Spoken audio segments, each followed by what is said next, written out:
Good morning. It is day 40. It is 62 miles to Damascus and a sunny day. Maybe the last sunny day we have for the next couple days. Possibly some snow flurries in the forecast. Who knows? At this point, who cares? I mean, we're so close. This is like hiking in my own backyard. So we're going to try and cut that 62 down to 40 or less today. We have way too much food for the duration, but if we do get snowed in, we've got extra.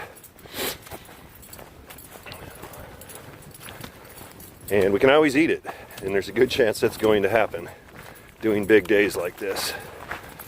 So we are going to head south, see what the day brings.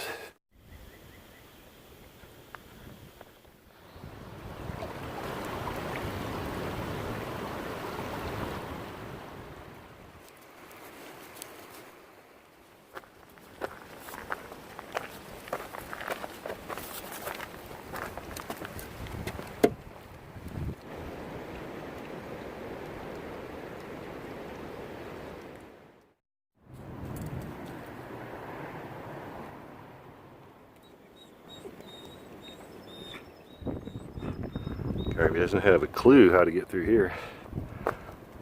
This way, buddy, over here. So they've really cleared this area out. You can see all these huge brush piles everywhere.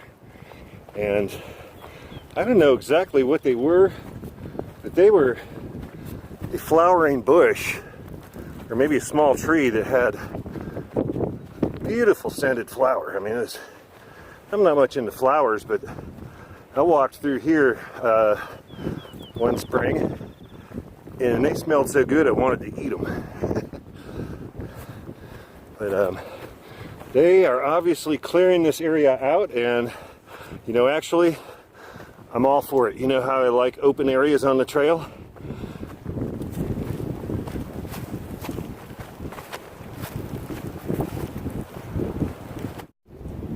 Okay, it's about 12 o'clock, and we've done just under 10 miles in 4 hours. So it's about time for our first break. We are going to get something to eat, fill up a little bit of water from the spring, and just relax for about an hour. It's actually nice to have weather to do that in.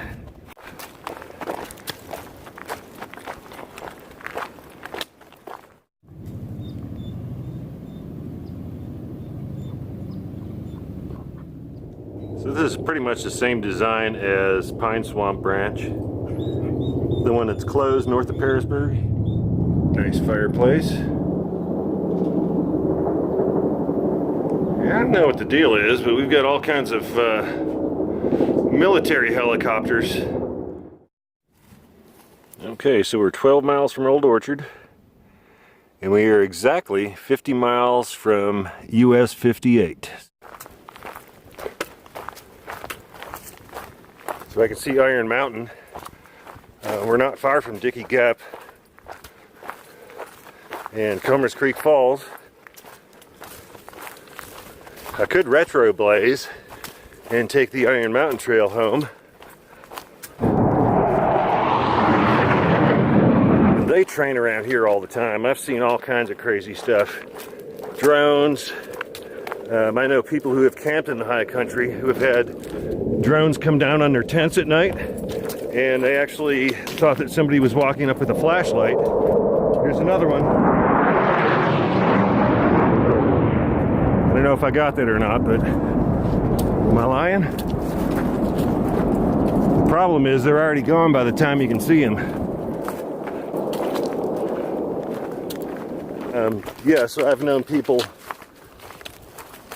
who have been sleeping in their tents and thought headlamps were shining on their tents, and they looked outside their tent and the light just shot straight up into the air. So they obviously use this area for training. I've seen some weird stuff myself. Not going to go into that here. Not the first time I've been buzzed by military jets on this trip. It's very interesting how the wind picks up after they're gone. So in between all the jets coming through, I met a few Nobos. I met Pee-wee. Most of you know who she is. Her channel is Amanda Best, if you don't know. And she makes quality videos. Very good perspective on the AT. Kind of different than what other people are doing, so that's cool. And I met Slow Joe. Talked to him for a while. Cool guy. He's attempting a through hike, but he's kind of a chronic section hiker like me. He's in Maine and New Hampshire, and I think parts of Georgia a couple times. Okay, so we got a pretty big mess here. Someone's obviously cleared it up, but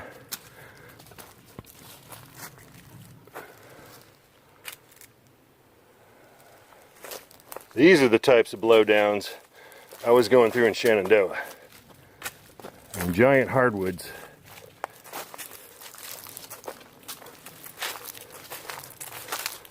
I mean, I can't imagine trying to get through that. I mean, you would have had to gone way up there past the root ball. I mean, that's a giant tree. There's just no way through. And then you add these rhododendrons in there too, when a giant tree like this is toppled on top of that. So that's the first, what I would consider to be legitimate blowdown, bushwhack around blowdown that I've seen since Northern Virginia, since Shenandoah. So thank you to whoever cleaned that up. I know that was a heck of a job. We are thankful to not have to fight our way through.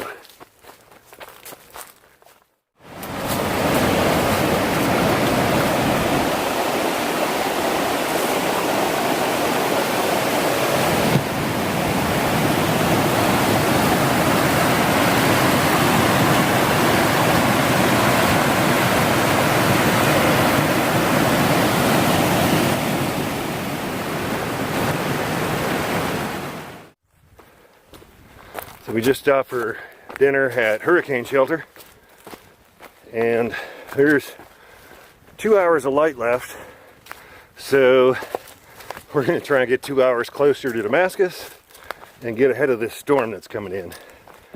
It's supposed to rain tonight and off and on tomorrow, so we're about to go up and past two highest mountains in Virginia.